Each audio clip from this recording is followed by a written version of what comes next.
Hey guys, this video is all about one of the most popular indoor plants, which is Aglaonema.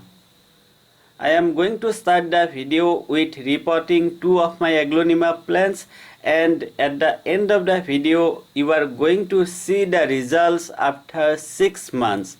That means you are going to know everything from day 1 to more than 180 days. And this way you are going to know everything that I do as a care for my Aglaonema plants. So let's begin the procedure. Here I have two different varieties of Aglaonema plants. The left side one is known as Aglaonema Snow White, and on the right side I have the lipstick Aglaonema. There are other varieties of Aglaonema plants as well, and obviously I would let you know about one specific variety which is somewhat difficult to grow. To repot my plants, I am going to use 6 inch of container. However, please note that Aglaonema is an indoor plant, and that's why it doesn't grow fast like the plants whatever we grow outside. And this is the reason why you can use a much smaller container if you want to. So let's say you can definitely use a just 4 inch of container for the first year, and then you can upgrade the size of the container the next year or even after 2 years. Please make sure that your pot has at least one drainage hole, and then keep some hard object on the drainage hole so that water can drain out well. Whenever you grow any kind of indoor plants, please be careful while preparing the potting soil mix. And for my plants, I am doing it this way. I am taking 30% of normal garden soil, 25% of coco peat, 25% of vermicompost, and rest 20% of perlite. Next, I am just going to repot my plant, and I hope you can just follow me.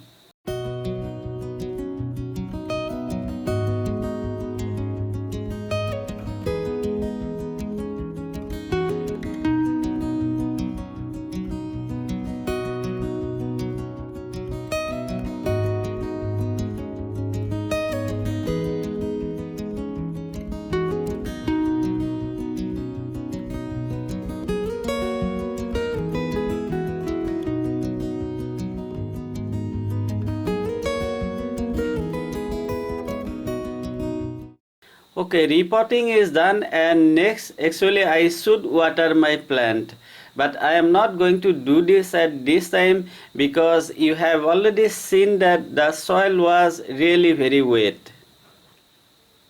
While repotting, if the soil was dry for you, then please water the plant thoroughly just after repotting. And then please be careful and don't water your plant before you see the topsoil is getting dry. I am going to repot my other plant the similar way, and I hope that it's absolutely fine if I don't show you how I am going to do that. So guys, this is the result after 195 days. That means more than 6+ months. Now you may be surprised by looking at the plants because they are almost looking similar.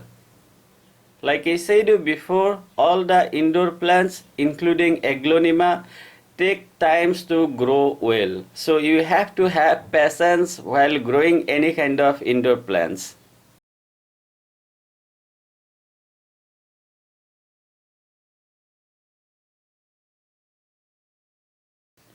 Anyway, I am really glad that all of my plants have produced lots of babies.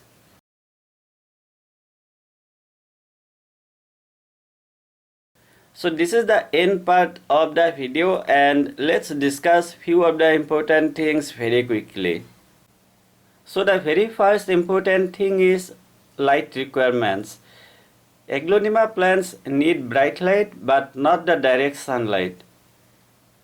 Here you can see the tip of the leaves got burned, and this thing happened because I forgot to move the plant to a place where it was before, and it got the direct sunlight for near about 1 hour.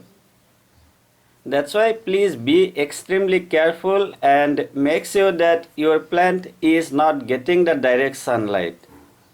Aglaonema is known as low light houseplants. That means they can tolerate extreme low level of light. Now let me give you one example here. So here you can see they were near about 10 feet away from a bright window. Trust me, this much light is absolutely fine and your plants are going to do really very well. However, please also note that if you can provide them more bright light, they are going to grow somewhat much faster. The second important thing is proper watering.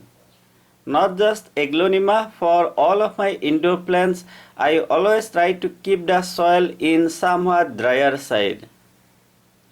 You may be asking why I do that. The answer is, see, it's always a good idea to underwater any of your indoor plants than overwatering.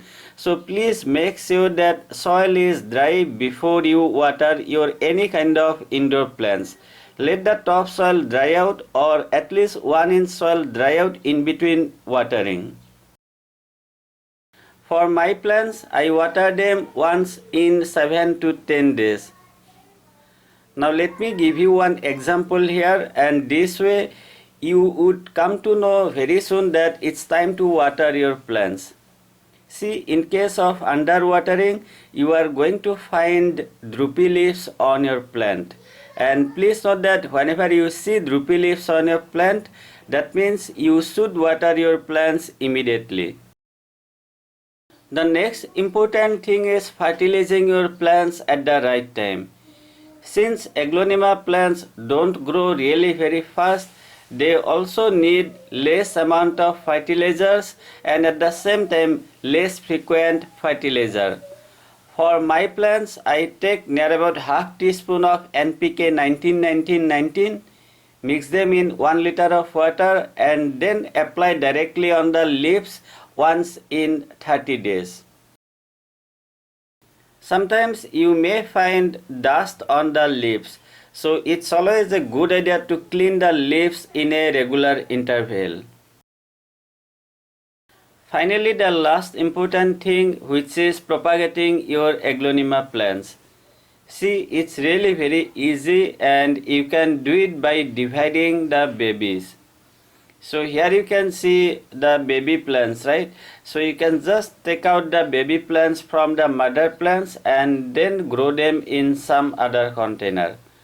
As of now, I don't have any video showing all the procedure, but definitely I would upload it in coming days. The most important thing that you need to know is, see, there is a very lovely variety of Aglaonema which is known as pink Aglaonema. But please note that they are somewhat difficult to grow comparing to Aglaonema Snow White or Aglaonema Lipstick. And this is the same thing which I referred you at the beginning part of the video. So guys, this is all about how to grow and care for the Aglaonema plants.